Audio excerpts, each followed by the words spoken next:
नमस्कार मित्रों, समाख्या the right knowledge channel में आपका पुनः स्वागत है। भारत का संविधान श्रृंखला के तहत आज मैं लेकर के आया हूं भारत का राष्ट्रपति।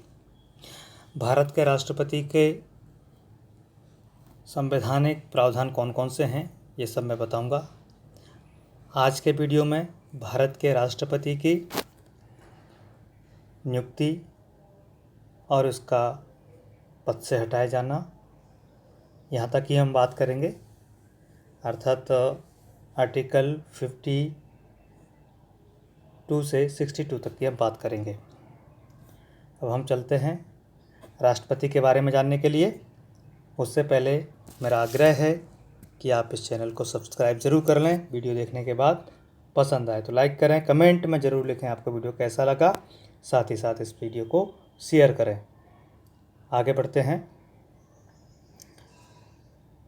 भारत का राष्ट्रपति के संबंध में जो अनुच्छेद हैं, अनुच्छेद 52 में कहा गया है भारत का एक राष्ट्रपति होगा। संघ की कार्यपालिका शक्ति के बारे में कहा गया है। राष्ट्रपति का चुनाव कैसे होगा, राष्ट्रपति के चुनाव का तरीका क्या होगा, राष्ट्रपति का कार्यकाल कितना होगा, राष्ट्रपति पद के पुनर्निर्वाचन के योग्य होगा राष्ट्रपति या नहीं होगा, राष्ट्रपति चुनाव लड़ने की योग्यता क्या होगी, राष्ट्रपति पद के लिए शर्तें कौन कौन सी हैं, साथ ही साथ राष्ट्रपति को शपथ कौन दिलाएगा और राष्ट्रपति के विरुद्ध जो महाभियोग है उनको हटाए जाने की प्रक्रिया है उसके बारे में बात करेंगे।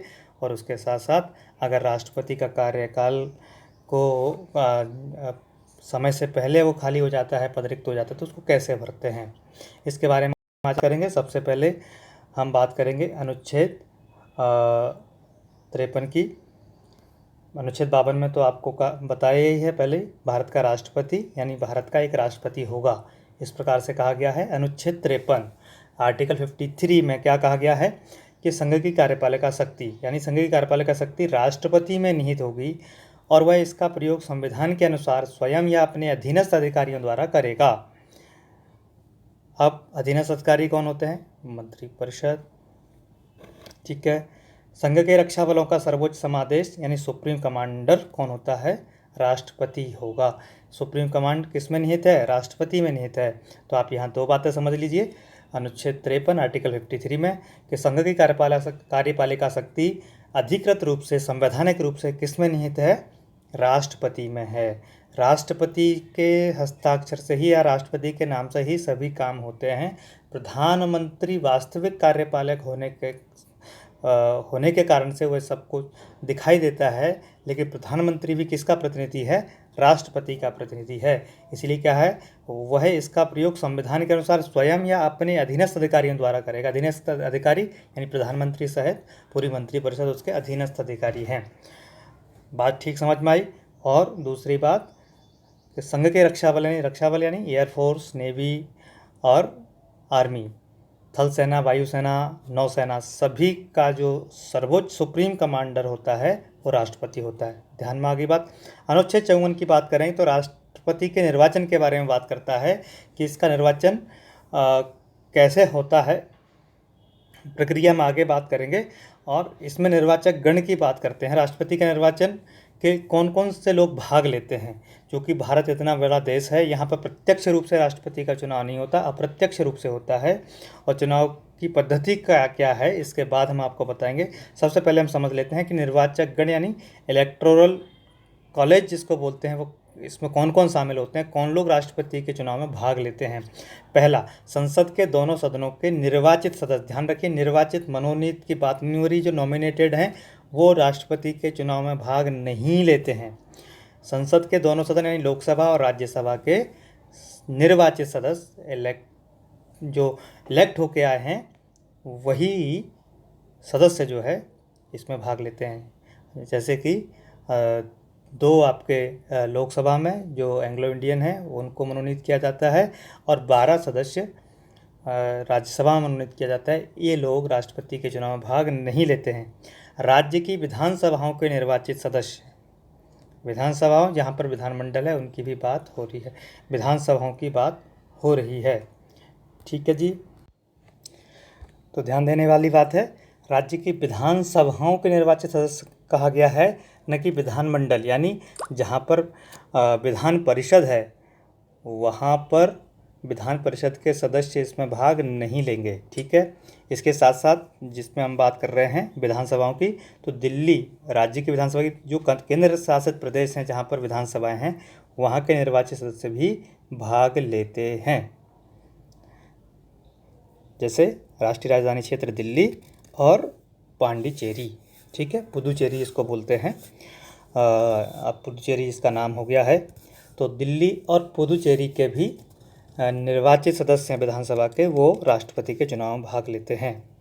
और ये चुनाव कैसे होता है, किस अधिनियम के तहत होता है, तो राष्ट्रपति और राष्ट्रपति चुनाव अधिनियम 1952 यानी president and vice president election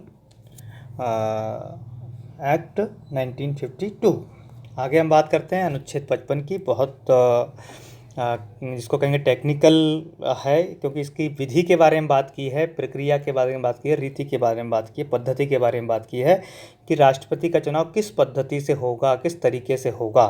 तो राष्ट्रपति के निर्वाचन की रीति अनुच्छेद 55 यानी आर्टिकल 55 में कहा गया है, एकल संक्रमणीय मत द्वारा आनुपातिक प्रतिनिधित्व की पद्धति, और ये गुप्त मतदान के तहत होती है, सीक्रेट बैलेट के माध्यम से होती है। सिंगल ट्रांसफरेबल प्रोपोर्शनल रिप्रेजेंटेशन की बात यहाँ पर हुई है। तो ये क्या है, एकल संक्रमणीय, प्रोपोर्शनल रिप्रेजेंटेशन और गुप्त मतदान, तीन शब्द हमारे महत्वपूर्ण हैं। पहला एकल संक्रमणीय, यानी ये क्या चीज़ है। एकल संक्रमणीय का मतलब है कि सिंगल ट्रांसफरेबल, इसका मतलब है कि राष्ट्रपति को दिया गया वोट, यानी किसी निर्वाचक मंडल के सदस्य के द्वारा, यानी जो हमने पीछे बताए उन सदस्यों के माध्यम से दिया गया वोट ट्रांसफरेबल भी हो सकता है। और इसमें क्या होता है, इसमें आपकी वरीयता दी जाती है। क्या दी जाती है, वरीयता, यानी आपको प्रेफरेंस दी जाती है। अब मान लो उदाहरण के लिए 5 लोग राष्ट्रपति चुनाव में खड़े हुए हैं, और 5 लोग राष्ट्रपति चुनाव में अपनी भागीदारी निभा रहे हैं। 5 लोग राष्ट्रपति पद के लिए नामांकन जिन्होंने भरा हुआ है, उन 5 लोगों में एक व्यक्ति यानी एक सदस्य को 5 वोट देने होंगे, 5 वरीयताएं देनी होंगी। 5 वोट का मतलब 5 वरीयताएं, यानी एक ही बैलेट पेपर मिलेगा, उसमें 5 के नाम लिखे होंगे। अब उन नाम के सामने आप पहली वरीयता किसको देते हैं, उस पहले नंबर की वरीयता वाले के सामने 1, दूसरे के 2, 3, 4, 5, ऐसी इस प्रकार से किसी व्यक्ति को आप वरीयता दे सकते हैं। इसको कहते हैं एकल संक्रमणीय। अगर आपका जो है क्योंकि ट्रांसफरेबल है, संविधान में एकल संक्रमणीय शब्द का उपयोग हुआ है, तो संक्रमणीय शब्द से कई बार समझ में नहीं आता, तो इसलिए कई जगह प्रवर्तनीय, परिवर्तनीय और इस प्रकार के शब्द का उपयोग ठीक रहता है ताकि समझने में आसानी होती है। ट्रांसफरेबल होता है, ट्रांसफर मतलब प्रवर्तन या परिवर्तन, ठीक है ना। स्थानांतरणीय भी कहते हैं इसको, क्या कहते हैं, स्थानांतरणीय। ट्रांसफरेबल को स्थानांतरणीय कहते हैं। तो एकल स्थानांतरणीय मत पद्धति या आनुपातिक प्रतिनिधित्व की एकल संक्रमणीय मत प्रणाली, एकल स्थानांतरणीय मत प्रणाली, इस प्रकार से भी कहते हैं।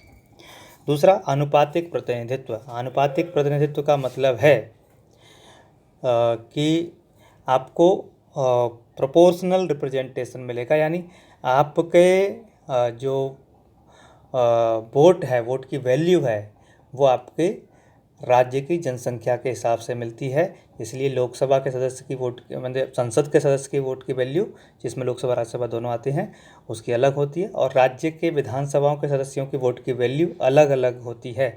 तो अनुपात के हिसाब से जिस राज्य की जनसंख्या जितनी ज़्यादा होगी और उस राज्य के वोट की वैल्यू भी उतनी ज़्यादा होती है।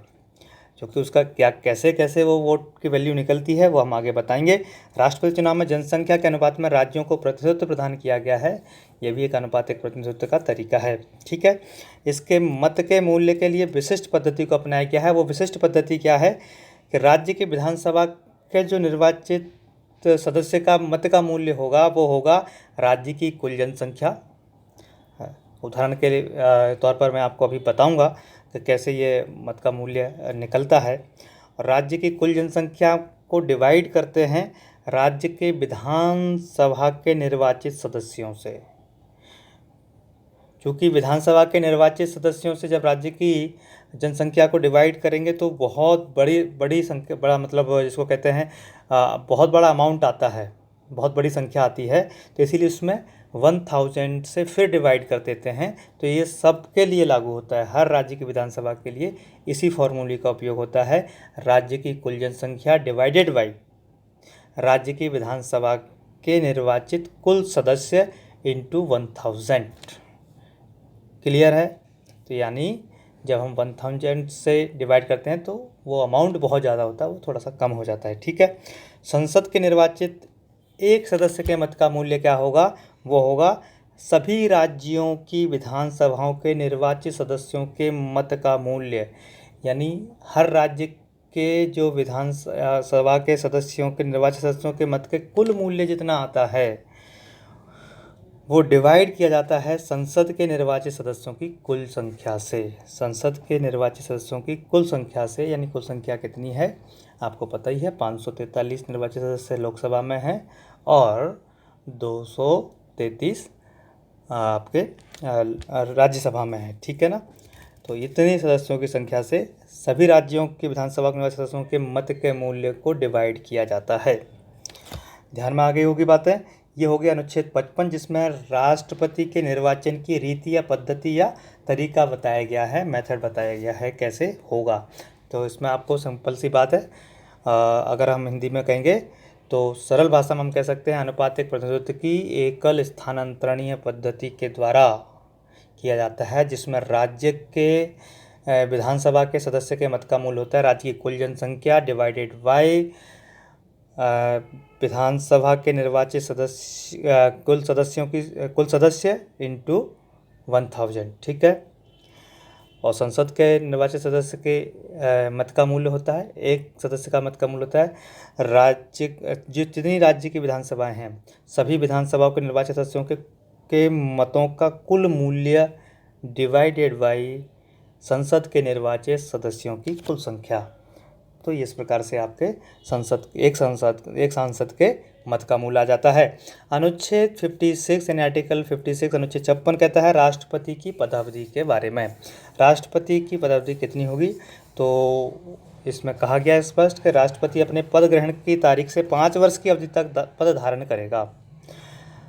5 वर्ष यानी जब से उसने शपथ ली है उसके बाद वो 5 वर्ष तक रहेगा, परंतु राष्ट्रपति उपराष्ट्रपति को संबोधित अपने हस्ताक्षर सहित लेख द्वारा अपना पद त्याग कर सकता है, यानी वो उपराष्ट्रपति को अपना त्यागपत्र दे सकता है। अगर राष्ट्रपति ने संविधान का अतिक्रमण किया है, राष्ट्रपति चूँकि प्रथम नागरिक है भारत का, फिर भी अगर वो संवैधानिक दायरे के बाहर काम करता है या संविधान का अतिक्रमण करता है तो उसको अनुच्छेद 61 में जो विधि दी गई है, जो पद्धति दी गई है, जो तरीका बताया गया, उस रीति से महाभियोग द्वारा, जिसको हम इम्पीचमेंट बोलते हैं, तो उस महाभियोग के माध्यम से राष्ट्रपति को पद से हटाया जा सकता है। उसके साथ साथ राष्ट्रपति अपने पद की अवधि समाप्त हो जाने पर भी तब तक पद धारण करके रहता है जब तक उसका उत्तराधिकारी अपना पद ग्रहण नहीं कर लेता। किसी विशेष परिस्थितियों में ऐसा होता है, हो सकता है, अभी तक नहीं हुआ है, हो सकता है कि राष्ट्रपति का कार्यकाल समाप्त हो जाए और राष्ट्रपति का चुनाव न हो पाए, या राष्ट्रपति का चुनाव हो जाए लेकिन वो अगले राष्ट्रपति उस तारीख तक पद ग्रहण नहीं कर पाए या शपथ नहीं ले पाए, तब तक वो पुराना राष्ट्रपति यानी जो वर्तमान में है वो चलता रहेगा। ठीक है। वहीं खंड 2 का उपखंड 1 कहता है कि एक के परंतु के जो खंड का के अधीन राष्ट्रपति को संबोधित त्यागपत्र की सूचना जो है वो लोकसभा के अध्यक्ष को तुरंत दी जाएगी। इस प्रकार की बात आपका करता है, यानी अगर उपराष्ट्रपति को उसने त्यागपत्र दिया है तो उसकी सूचना किसको जाएगी? लोकसभा के अध्यक्ष को भी जाएगी तुरंत प्रभाव से।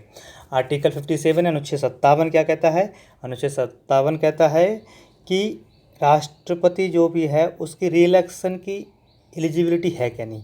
तो इसमें कहा गया है कि राष्ट्रपति जो है वो राष्ट्रपति के रूप में पद धारण कर चुका है या करता है या कर रहा है तो इस संविधान के उपबंधों के अधीन रहते हुए पद के पुनर्निर्वाचन के लिए पात्र होगा। इसका मतलब है कि हमारे यहाँ राष्ट्रपति कितने बार भी चुनाव लड़ सकता है, जीत सकता है या राष्ट्रपति रह सकता है।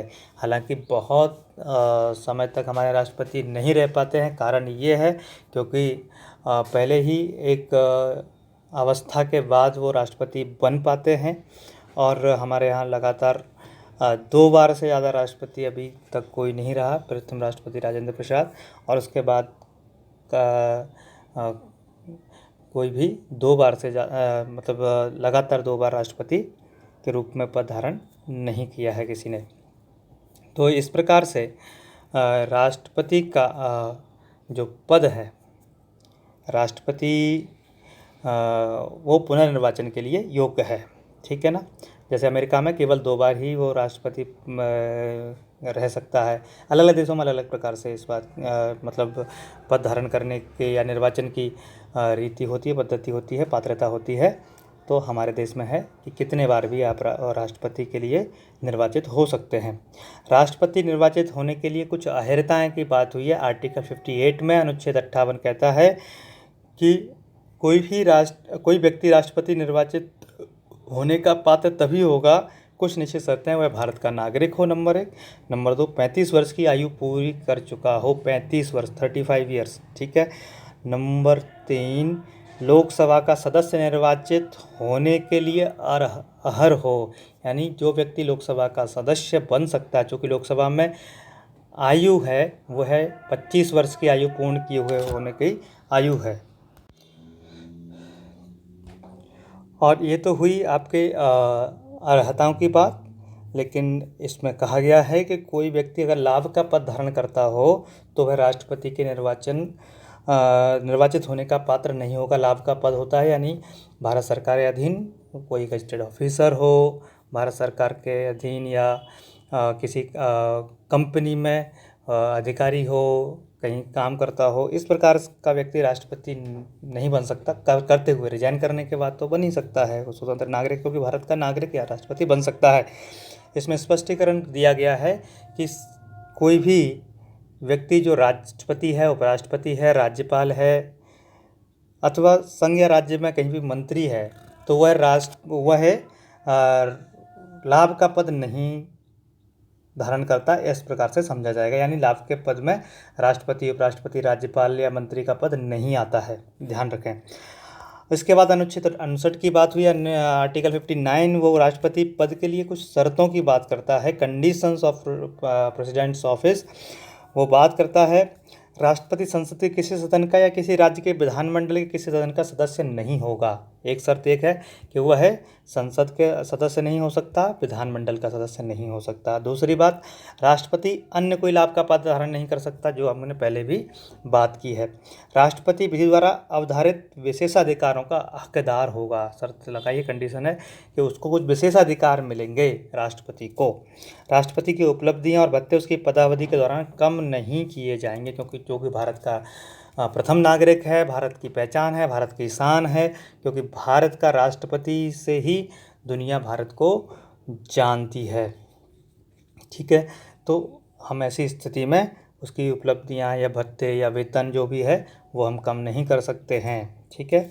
और विशेष अधिकारों में जिसकी बात हुई है, तो विशेष अधिकारों में बहुत सारी चीज़ें हैं। जैसे उसके पद पर रहते हुए उस पर कोई मुकदमा नहीं चल सकता, उसको एक आलीशान जिसको कहते हैं राष्ट्रपति भवन में रहने का अवसर मिलता है, यार भवन में रहने के लिए योग्य होता है वो राष्ट्रपति भवन, जिसको हम कहते हैं भारत की एक तरह से पहचान है राष्ट्रपति भवन, जहाँ पर दुनिया के अन्य देशों के मुखिया जो आते हैं राष्ट्रपति से मिलते हैं। और वहाँ का जो आपको पता है जिसको मुगल गार्डन कहते हैं, वो हर साल मार्च में जिसको वसंत ऋतु कहते हैं तब वो खोला जाता है और सबको वहाँ जाने का मौका मिलता है।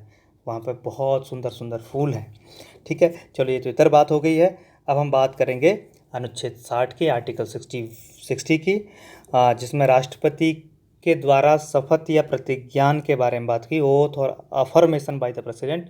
अब राष्ट्रपति को शपथ कौन दिलवाएगा? राष्ट्रपति अपना पद ग्रहण करने से पहले भारत के मुख्य न्यायमूर्ति या उसके अनुपस्थिति में उच्चतम न्यायालय के उपलब्ध ज्येष्ठतम न्यायाधीश के समक्ष शपथ लेगा या प्रतिज्ञान करेगा। अब यहाँ पर बात आई है सर्वोच्च न्यायालय का मुख्य न्यायाधीश, अगर वो नहीं है तो ज्येष्ठतम यानी जो सीनियर है, अगर वो भी नहीं है तो उससे जूनियर, अगर वो भी नहीं है उससे जूनियर, यानी जो सर्वोच्च न्यायालय में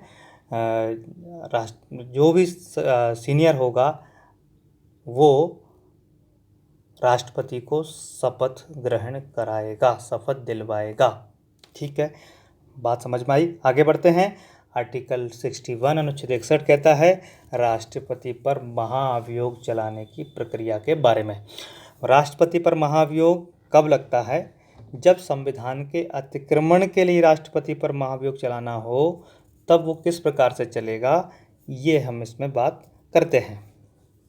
अब संविधान के अतिक्रमण के बाद क्या, जैसे मैंने पहले भी कहा, अगर वो संवैधानिक प्रावधानों के इतर काम करता है, अगर ऐसा कोई काम करता है जिसका लगता है कि ये राष्ट्रपति के ये संविधान के दायरे से बाहर है, या संविधान इसकी अपेक्षा नहीं करता, या संविधान इसकी आज्ञा नहीं देता, संविधान इसको करने के नहीं कहता है, राष्ट्रपति वो भी करता है, तो ऐसी स्थिति में, जैसे उदाहरण के लिए अगर हम बात करें, संविधान अपेक्षा करता है कि राष्ट्रपति कुछ परिस्थितियों को छोड़ करके मंत्री परिषद या मंत्रिमंडल की सलाह से ही काम करेगा। अगर उन परिस्थितियों को जिनके बारे में संविधान में कहा गया है, उन परिस्थितियों को छोड़ करके अगर वो मंत्री परिषद की सलाह के बिना काम करता है, उदाहरण के लिए अगर मान लो किसी मंत्री बनाने का काम किसका है? राष्ट्रपति का। वो किसी भी व्यक्ति को उठा करके मंत्री बना देता है बिना मंत्री परिषद की सलाह के, प्रधानमंत्री की सलाह के, तो ये क्या है? संविधान का अतिक्रमण है। ठीक है, समझ में आ गई होगी बात।